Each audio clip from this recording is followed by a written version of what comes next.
So this is one of the powerful features of Revit, is actually connecting logically devices to their panels and letting the panels add up all those loads and categorizing them. And that, and again, that's the very powerful feature that you can do in Revit. We're not just drafting lines and circles and symbols. We are actually simulating an electrical system within our model. Let's see how we do that. We have a panel and we want to connect this receptacle. Let's say I want to connect that receptacle to this panel. Click on the receptacle and we will see up here there's a power button. Creates a power circuit for the selected electrical device. And the circuit will be shown in a system browser, which we'll show you. A lot of browsers. So we're going to connect it. So if I just hit power, connect, right there, it gives me a drop down for modifying electrical circuit.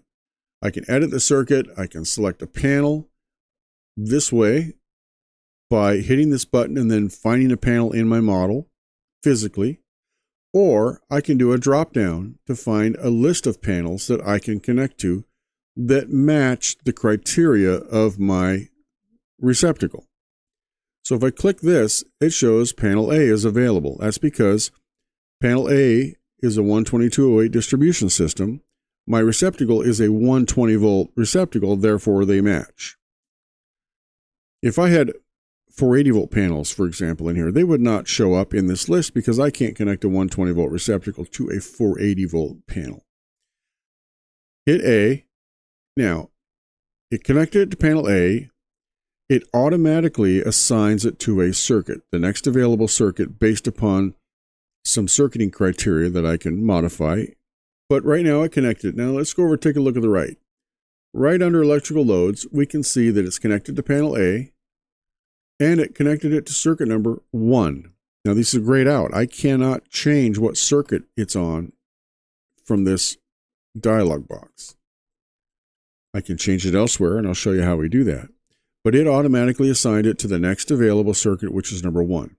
Now, it wants to connect it as a breaker. Most of your loads will be connected to a circuit breaker in panel A. There's a few other options. You can do a feed-through lug. If you are feeding, like for example, another panel, and you want to do feed-through lugs, you can use this connection, but we want a breaker. And then the load name. This load name means what would I print in the panel schedules directory. You know, you typically would label a circuit as it's a receptacle in the office or receptacles in the classroom, lights in the gym. You know, you'll give it some kind of a descriptor for that circuit. So this really should be circuit name, not just load name.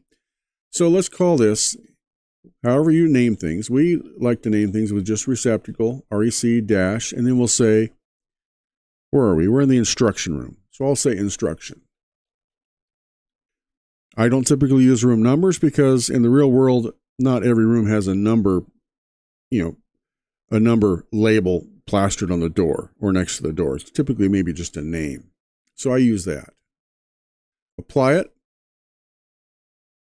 I can also, down here, change the rating of that circuit breaker and the frame. Now, typically, I don't have frames showing up anywhere, so it doesn't really matter. But in reality, this ends up being a 100 amp frame for the breaker. And a 20 amp breaker is what I'm using for this commercial project. You can change this to 15 if you have residential, or if you have a small motor, for example. And then here's all of the loads associated with it. You can see it fills all these in automatically in this circuit. I'm looking at an electrical circuit right now. Circuit 1 in panel A, and it's showing me all this stuff it just pulled in automatically from this receptacle. So I don't have to type into Excel or anything like that. It's all here. And it even has wire sizes and wire types, and we'll get into that later. It's assigned number 12 to this circuit, and it knows the load. So all this stuff happens automatically.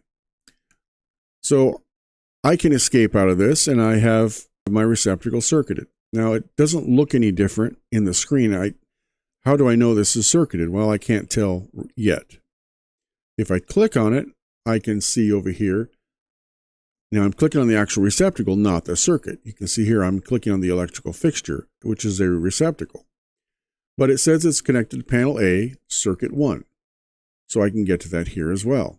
And it's a 120 volt single pole 180 VA load. So there's a lot of electrical info here. Now let's say I want to see what the panel schedule looks like for this. Well, how do I create a panel schedule? There's a couple different ways to do it. One easy way is to click on the panel, and up here I get a Create Panel Schedule button. Click that and I get a drop down. Use a default template or choose a template. Now right now we only have, I think there's only a couple default templates in this model. But in the future we may have separate templates. Maybe we want a main circuit breaker template. Maybe we want a main lug only template. Maybe we want some other kind of a template. So let's use the default template. And there it is. It's called Branch Panel A. So you can see this panel schedule. This is built in to your project template. A lot of templates built into the project template. And we can take a look at that up here. It tells you where that panel is located. It knows what room it's in. There's no supply yet. I've not connected a supply to this panel. We'll deal with that later. It's surface mounted. I can change that. Some of these things are automatic. Some of these can be changed. If you click on it and you can type, that means that you can change it. Enclosure, it's also just a text. It's just type like a NEMA 1 enclosure. It's not outside. 122.8, I can't change that. 3 phases, can't change that. 4-wire, can't change that. Now the AIC rating, I can type that in. The mains type, maybe I want to call it aluminum or copper, I can do that. The mains rating I can change, and the main circuit breaker I can change. So here I have my panel, and this is arranged as a 2-column panel with my 3 phases in the middle. This is a very common way to show a panel schedule for a 3-phase system. Again, this can all be changed if you do something differently, but for now, out of the box, we're going to stick with this. It's adding up all the loads, connected loads per phase in both VA and amps. And then down at the bottom, it's given me a table of my loads based upon the load classification. This was set up as a receptacle load. Now, if you remember back when we looked at the receptacle and put that in, we could change this to be a different kind of load classification. But the load classification gives it a name, but it also applies the proper demand factor, typically based on NEC rules. So there's only one receptacle, so it gets connected as 100%, as shown here, connected versus demand. And then I can scroll over here to see the rest of this. It gives me totals for this panel. Adds up all my loads. The connected and the demand are the same in this case because 100%. And then we have it in amps. So it does all of our calculations for us, and it presents us in a nice panel schedule format. Now, you can hold Control down and scroll, and you can see scroll in and out changes the size. We can change the zoom of this if we want to zoom in, if it's too small, or if you want to zoom out, see the whole thing. So you have some control over how this is displayed in here. But that's the panel schedule, and it updates that for us anytime we change a circuit. Let's do that now. Back to our overall first plan, we have this one circuit. Now, if I want to add this receptacle to this circuit, how would I go about doing that? If I click on this, there's no way to add circuits. So what I have to do is hover over it. I'm not clicking it, just hover with my mouse. The almighty tab key. Again, you're going to wear off the letters on your tab key by the time you're done learning Revit. Hit tab once. And look what it did. It changed what I'm hovering over. It gave me this blue dashed line. If I move it, it does. Do it again. It gives me this blue dashed line around the panel and my receptacle, and I have a little arrow thing. So, and also, I get the little box that says electrical. Oh, it's gone. Do it again. Click. It gives me a little box. Sometimes, there it is. That says electrical circuits. So if I click that, select it, you can see that I selected the electrical circuit. So escape again. Hover over something that is connected, either the panel or the receptacle in this case, hit tab, and sometimes it takes a couple times, but tab until you get the electrical circuit highlighted, then click on it. You can see up here that I get back to my circuiting tools. Now I can edit the circuit, I can edit a path, which is a whole nother lesson. We can control what path this wiring takes between the receptacle and the panel. So for longer runs, we can vary that if we want to. It's behind the scenes as far as circuit length. We can select the panel. If we want to change it from panel A to panel B, for example, if we had a B, I can do that here, or I can do it here. So it's easy to change this receptacle circuit to a different panel, and it will automatically update the panel schedule. But I want to add something to this circuit. So what I want to do is I want to hit edit the circuit, and it pops me into another menu. And over here, it highlights automatically add to the circuit. I can remove something from the circuit, but in this case, I want to add to the circuit. So it's already highlighted. I can click it to be sure it's already highlighted. And now you can see things are grayed out that are not in my circuit. The panel's not grayed out. This receptacle is not grayed out. But the rest of these receptacles are kind of grayed out. And when I hover over them, they light up.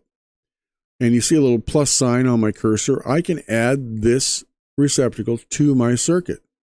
Anything that has the proper voltage, phase, and pole characteristics will highlight when I hover over it. I want to add this receptacle to my circuit. So I click on it, and it highlights. And then I can say finish editing the circuit there. Now, again, you can't tell by looking at it yet, but I've added this receptacle to my circuit. How can I tell?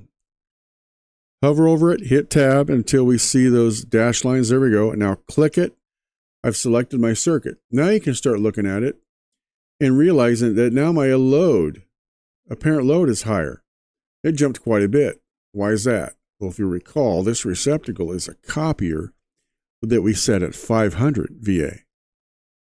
So 500 plus the 180 is 680. There's our 680 VA on phase A. So it added it to my circuit 1, which is what I want. So I've added it. That's all I had to do. It's added. And I can escape out of there, go back to my panel schedule. Here's A up here. You can see here, and I'm going to zoom in, that it added that load automatically to circuit 1 on phase A. It adds up here, and it added up here, and it shows it all the way down to my panel. No more adding up loads. So we can continue doing that, and we can continue adding. Let's say we're going to add this also to this circuit.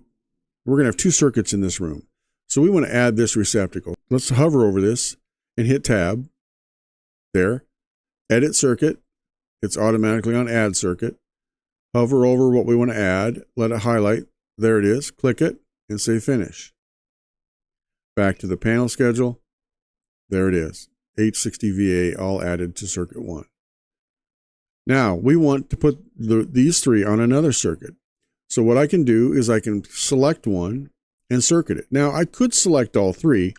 If I hold the control key down, then it will let me continue to add to my selection list. So I can pick all 3 of these at once and then circuit them. Or I can circuit 1. Now my preference is to circuit 1 and then add the rest. And you'll see by doing that it's easier to select these as an add to circuit rather than originally. But just try it this way to see how it works. Hold control down and I have a little plus shows up. And so now I have all 3 of these, and I can say power these to panel A. Yes. Now what circuit am I doing? Look over here. It will put it on circuit 2. Again, based upon settings, right now it's set up to circuit these in order 1, 2, 3, 4, 5. You may prefer to go 1, 3, 5, 7 down the left of your panel board. That can be set up that way too, and I'll show you in future lessons how to change that. But for now, it's just picking circuit 2. Now again, it's a breaker type. Yep. Load name. It's just giving it the same as the load classification as a default. I want to call this receptacle instruction. Again, Now, once I start typing, I get a drop down of previous load names. Well, that's handy because I can just click on that and I don't have to type it again. And hit apply. Now these are all circuited. And so if I hover over this, click it, you can see I've got my full 540 VA, which is all of these. Look at panel circuit A. Now I need to scroll over here because it's over here now. But now it's connected to phase A, and I've got these set up to show in this column. And it's showing all the load down here. Now what if I want this circuit to be circuit 3? Well, if I didn't have my circuiting set up to the order, I can still move this around.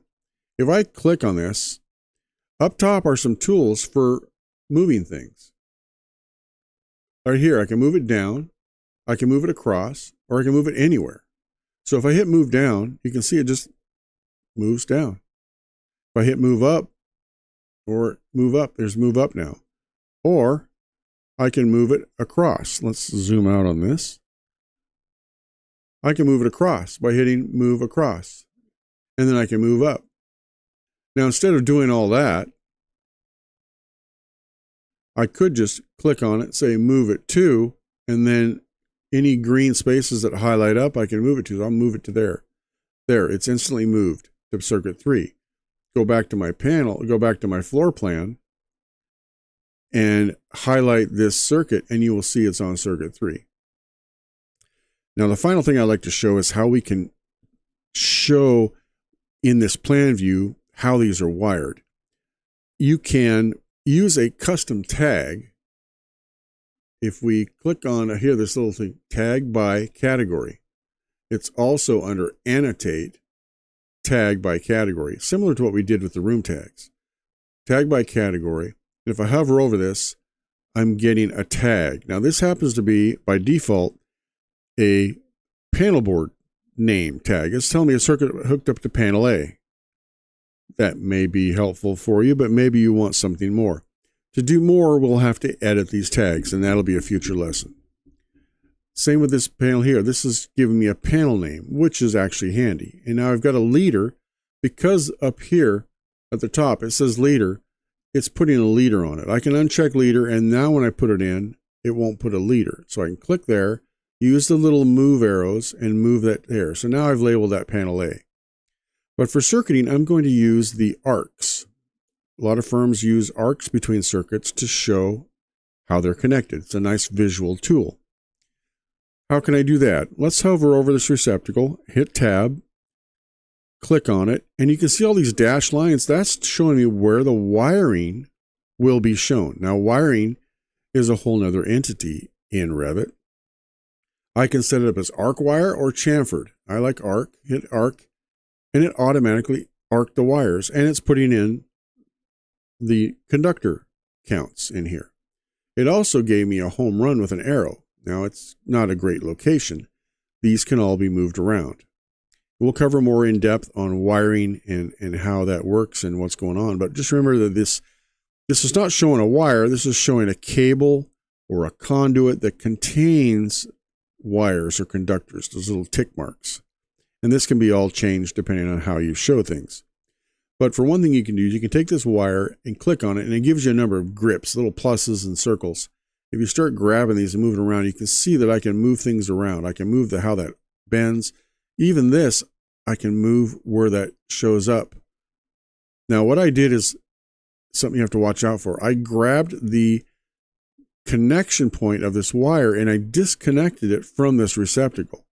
So let me do an undo up here. Undo. I got to be careful when I move this that I don't take this little plus sign. That's the actual wire move. I want to grab this guy, which is wire change. The little circle is what I want. And if you can't see that circle, if it's like right now, it's hard to see, you can hit the thin lines button up top, click on this wire, and now you can see that circle grip a little better. So I can move that grip wherever I want. So maybe I want it here, and maybe I want this home run, maybe in this room is okay, but maybe I want this home run to be like, let's say it's out here somewhere. I can move this around, move this here, and then that, and get my thin lines back off. So I can change how that goes. A lot of times we like to point these to the panel, but sometimes it doesn't work. Now, what happens if I tag category this? It puts a circuit number next to it. Now, maybe I want it to say panel and circuit. Well, again, that's a customized thing that we'll get into in the future. But for now, out of the box, we get these circuited together. It shows it's going to circuit 1. I can do the same here. If I hover and tab, I've got the circuit. Click on it. Once I've clicked on the circuit, I can either hit these little tools here, or I can just hit arc wire, and it draws my arc. Now, if these don't hit where I want, let's say it hit way down here, and I want it again, I can move it with the circle. If I can't see the circle, use my thin lines, and I can move it where I want. So visually, you can get this guy to look how you like. I want that there, and I want this. This affects the spacing of these tick marks. You can see how that changes what they look like. So you have a lot of variety in what this thing looks like. Turn off thin lines. And let's go up here and tag this guy, circuit 3. So at least this now is starting to give us more information about how things are circuited. So that's this lesson. Lots to practice. Get in here, practice connecting receptacles to your panel, adding receptacles to your circuit, getting tags on these and tags on your panels, and practice doing that kind of circuiting. And in the future, we will learn how to remove things from circuits and things like that. Practice looking at your panel schedule. You want to get this to be very fluid for you so you can see how to select circuits. And this is very foundational.